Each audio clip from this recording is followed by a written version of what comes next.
ผมไม่ได้เอามันก่อนเลย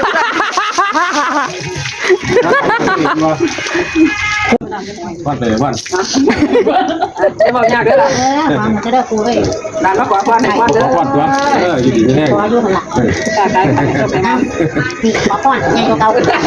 ขอพรตัวนี้วันนี้ปีใหม่โอ้ยเอาให้บ่ได้นะคะที่ความสุขต่างๆข้างๆ เอา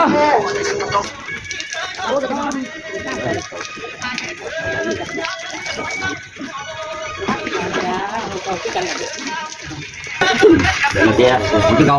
อายุดีไม่แห้งก็พอดีกลับบ้านก็ต้องขายของผมไม่ได้ขายของผมว่าในลูกเป็นว่าสอบเอาสอบเดียวก็พอเนาะ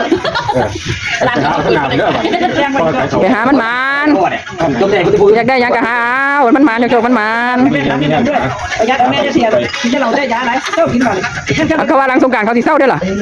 ใช่เจ้านี่ไปก็เขาเจ้ากัน มันก็สิว่าบ่ได้เรียนกินจักเทื่อนะ ฝากแข่งกันก่อนเลยหลังนี้ก็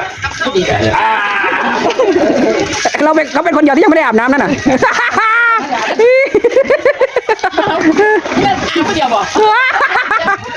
เร็ว